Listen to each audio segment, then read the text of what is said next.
Assalamualaikum warahmatullahi wabarakatuh.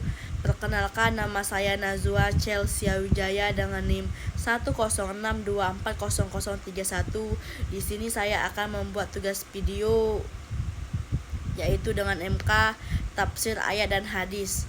Materi yang pertama yaitu Quran Surat An-Nahl ayat 112 sampai 113 yang berbunyi Bismillahirrohmanirrohim.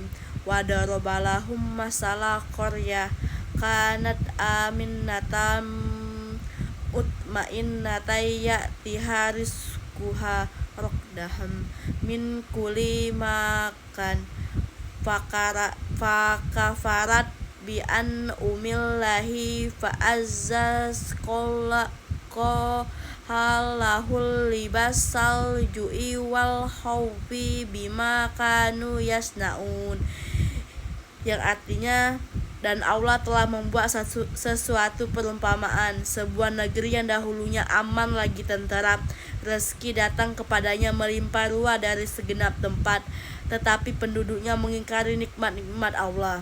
Karena itu Allah menimpahkan kepada mereka kelaparan dan ketakutan disebabkan apa yang mereka perbuat. Allah Subhanahu wa Ta'ala menyebutkan gambaran sebuah negeri agar menjadi ibrah dan pelajaran.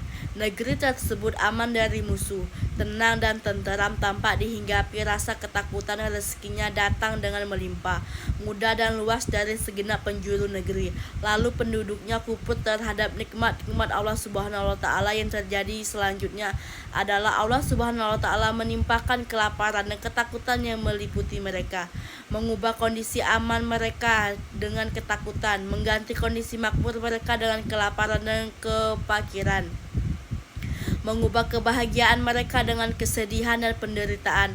Mereka pun merasakan pahitnya hidup setelah sebelumnya bergelimang dalam kekuasaan dan kelapangan hidup. Semua itu disebabkan perbuatan-perbuatan mungkar mereka.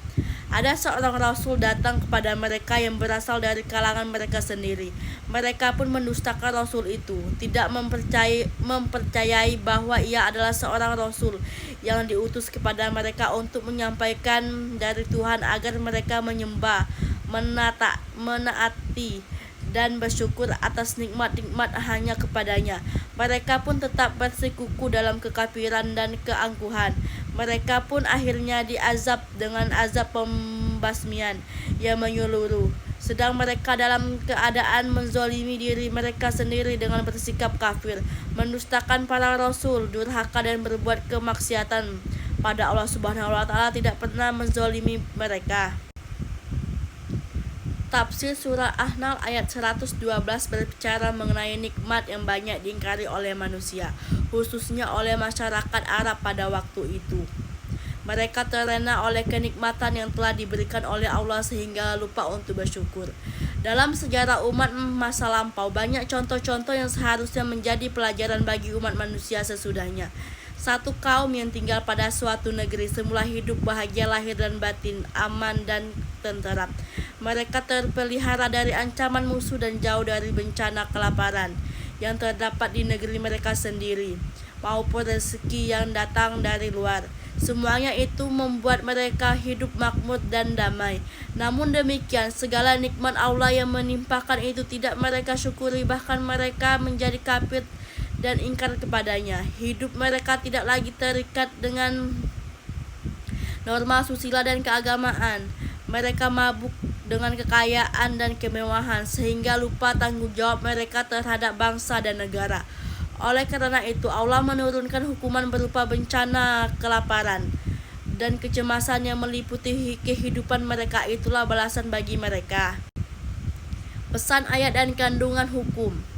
Yang pertama ada Quran surah An-Nahl ayat 112 sampai 13 menunjukkan kewajiban beriman kepada Allah Subhanahu wa Ta'ala dan para rasul, hanya beribadah menyembah kepadanya semata, bersyukur kepadanya atas semua nikmatnya yang melimpah.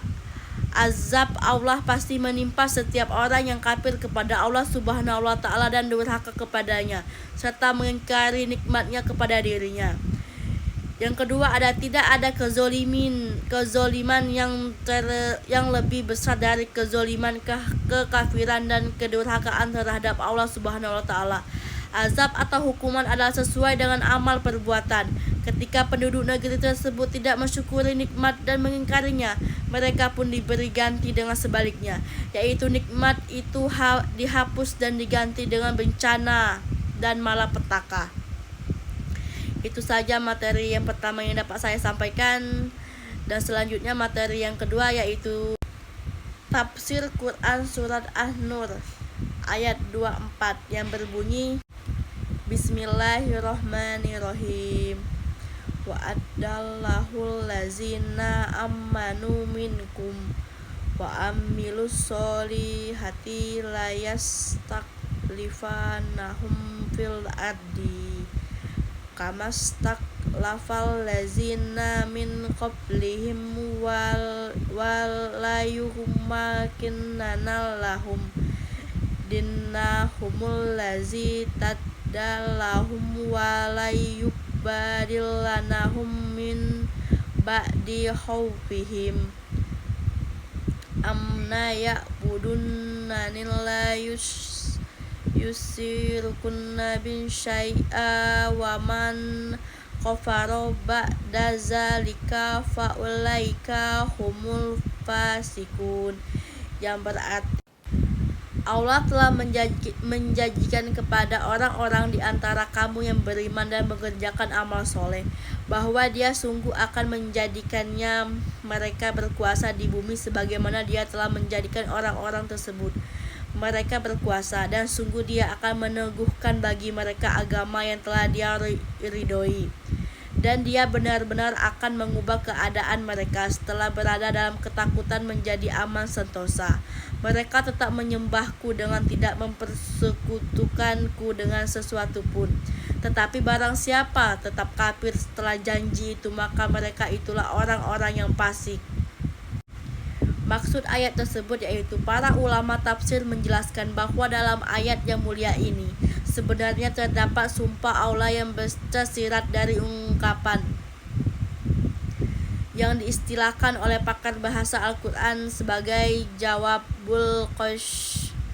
jawaban sumpah. Lalu apa sumpah Allah tersebut? Dia bersumpah akan menjadikan orang-orang yang beriman dan beramal soleh sebagai khalifah di muka bumi yang akan mengatur dunia dengan syariatnya. Allah telah membuktikan sumpah tersebut pada umat-umat sebelumnya saat Dia menganugerahkan kekuatan dan kekuasaan kepada Sulaiman dan Daud alaihissalam, dan kepada Bani Israel saat mereka berhasil mengambil alih kekuasaan dari tangan-tangan raja yang zalim di Mesir dan Syam.